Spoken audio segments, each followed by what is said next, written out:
Hello, welcome to the Doomsday Bunker. I'm Jason. I'm the coordinator of this co-op. Yeah, nice to meet you. I hope this doesn't seem in bad taste, but I do want to congratulate you and your family for having the foresight to join this co-op so long ago. How is it up there? Yeah, the reports I've been seeing, looks like the virus will just wipe through everyone in a few days.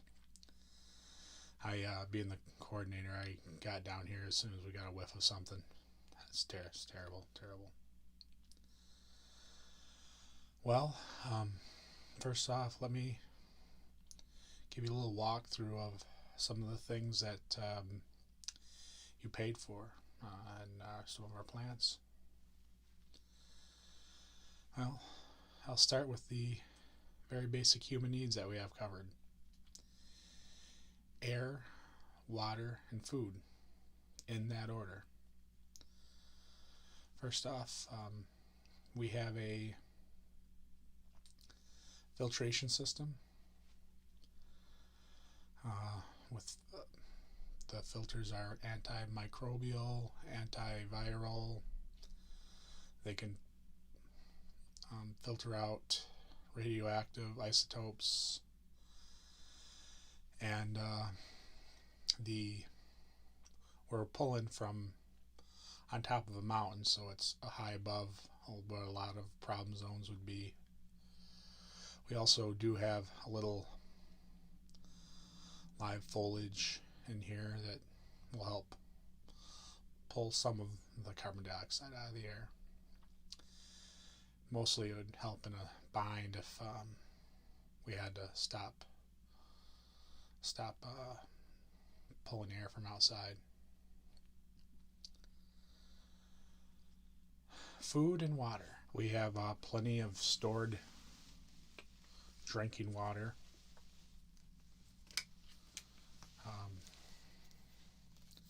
We've built this to withstand. We built this to sustain us for at least 5 years. So we have a 5-year supply of drinking water. We also have some filtration systems for a near zero waste situation. So water-wise, we could last even longer than 5 years. We got plenty.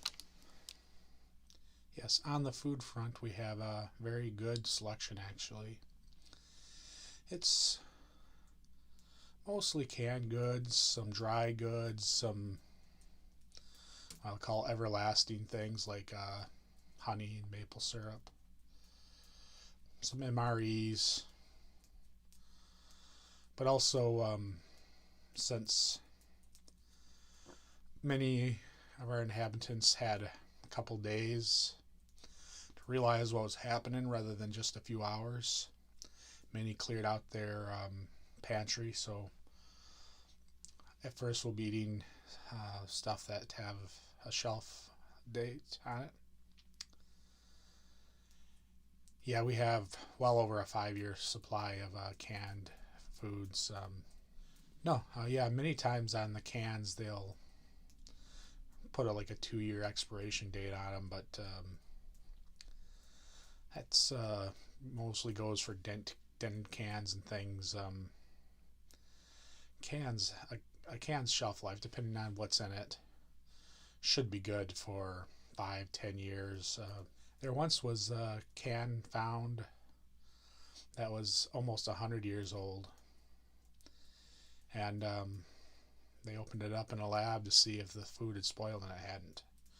If a can's integrity is good, depending on, of course, what's in it, it should last for almost forever.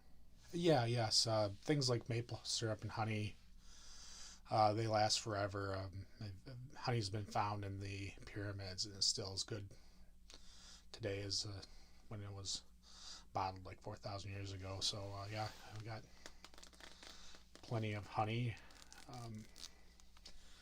Since this is probably the longest lasting thing we have, probably be one of the last things we turn to, except for maybe a little bit here and there for cooking, flavoring, but we have to be prepared for all options. Maybe we're stuck down here more than 5 years. Hopefully not, but you never know. Yeah, I tried to get a somewhat balanced diet of canned goods. Got protein, canned meats such as tuna, spam, bodied beef. There's just whatever canned meats and canned beans that have protein content in it. Can't eat all vegetables, you know, people need protein. Yeah, of course, we have a wide range of vegetables too.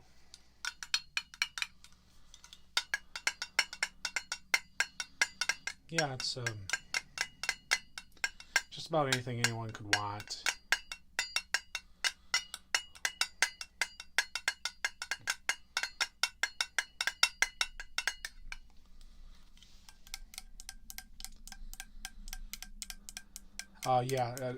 Actually, after I'm done going over our food options, I'll go over kind of long-term sustainability on the food front. We plan for just about anything, I think. Of course, we don't want to get scurvy down here, so I even have some canned fruits. It'll be a real nice treat. So a lot of canned things can be pretty bland, but fruit, my opinion, has always been pretty good in the can. So it gives us our vitamin C and whatnot. Of course, we do have a few dry goods too that, as long as we keep moisture out, shouldn't last a long time. Simple things like sugar and flour. We have almost like a humidor for this stuff, so should last a pretty good amount of time. I guess for our long-term food sustainability, i.e. after 5 years, we have a stockpile of seeds and farming equipment. Obviously, people can't live in a bunker forever. So we're hoping within a reasonable amount of time,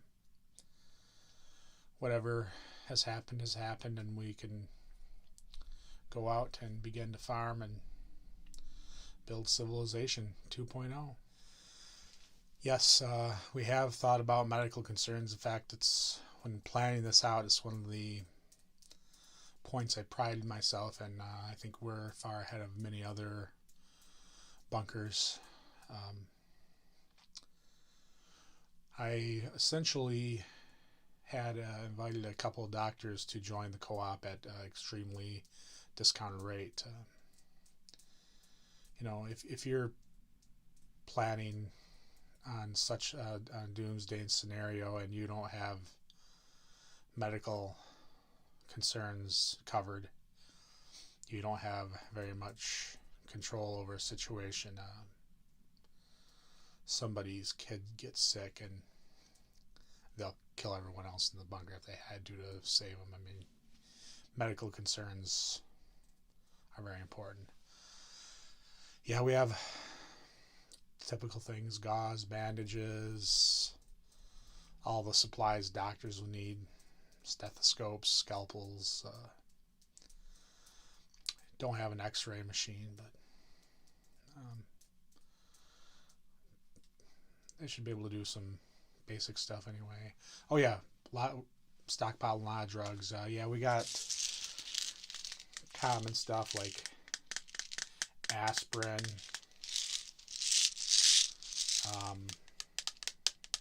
But we also have like penicillin, multivitamins, vitamin D. We're not going to get much sunlight down here, that's for sure. And although I tried to balance our diet a bit, living out of a can probably isn't going to give you all the nutrition you need or all the vitamins you need. So I did stockpile us with multivitamins and a lot of common drugs. And like I said, penicillin was the most important thing. If someone gets sick down here, we need to have a way of healing them. Yes, we do have power. First off, we have solar and wind on top of the mountain here. We also have a propane generator and a lot of propane. The generators are mostly going to be for some basic lighting,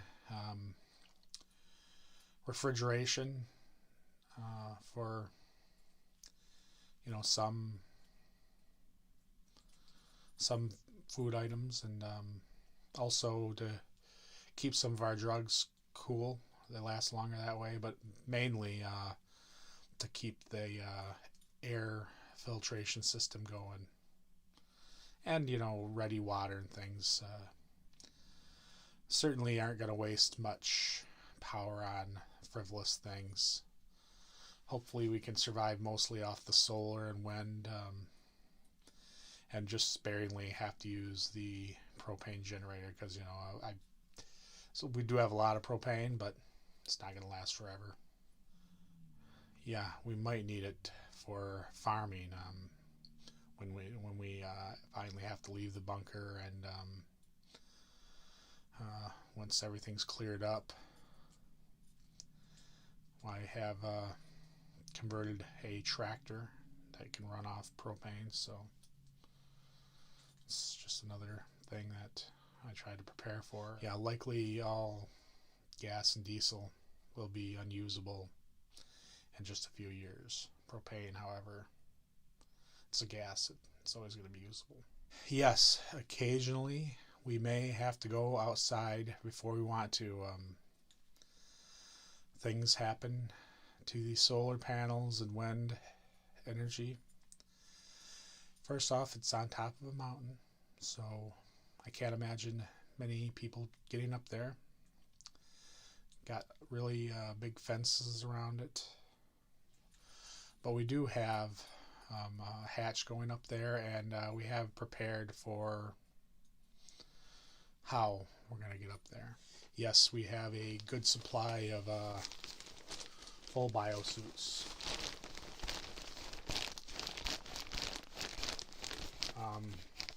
Hopefully we rarely have to use them, but until we know the virus is passed and it's not airborne, anytime we go out we're going to have to wear one of these. And I think I've foreseen a lot of pitfalls, but I'm sure there's some things that even I haven't considered. And what if we have to go out and scavenge some supplies? We need these vials. Oh yeah, we do also have gas masks for everybody here. A lot of different cartridges. Sort of worries me is once the people are gone, what's going to happen in nuclear power plants. So I wanted to worry about more than just the bio threat. There's only one nuclear power plant near us, and you'll find 3 of your co-op members worked at the nuclear power plant. I sort of enticed them to join this co-op because once the virus is gone, people are gone, I'm hoping the nuclear reactors haven't melted down by then, and perhaps somehow decommission it or do something so we don't have a real meltdown. Yeah, I have Geiger counters and things like that too. A lot of different stuff. Oh yeah, I agree. You can have the nicest setup in the world. You gotta protect it. You've seen the 6-inch steel door we have. It's essentially a bank vault door. But, you know, militia comes by, tries to block off air or something. There's some things a smart person could do to drive us out. So yeah, I make sure we're packing a little bit of an arsenal. Yeah, I've got more than enough guns for everybody. I've kind of gotten some of our assault rifles locked up. We gotta worry about what happens from within too. So, but I also have a lot of these just older, a little beat up, but well functioning rifles. You know, when I was starting this, there were a lot of rich people options for Doomsday bunkers, and I'm sure they have an arsenal that's far better than ours, but I wanted to make something for the working man. I don't know if I want Society 2.0 just to be full of former rich people. Yeah, they're all well cleaned and real good functioning. Yes, this is it's a 22. Oh yeah. I got even more ammo than probably bought even a higher supply of ammo than guns. I always suspected not much goes wrong with a gun. Ammo was always going to be the sort of commodity. It's not easy to make gunpowder without the chemical industrial complex. So yeah, I'll show you some of our ammo. Yeah, I got boxes and boxes of ammo. I tried to get decent name brands. If you're trying to protect yourself, you can't have your gun jamming up when you're trying to, kill somebody essentially. It's been my experience that guns don't malfunction often. Cheap ammo malfunctions, especially with a cheap gun.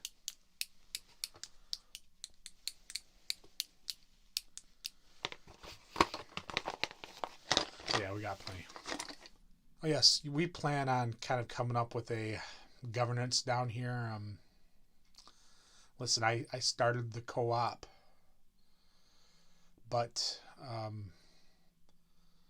your guys' lives and mine, we're all in this together now, and we're all, my humble opinion, on equal footing. So we'll have to come up with a way to all get along, and a way to cover disputes and plan for the future.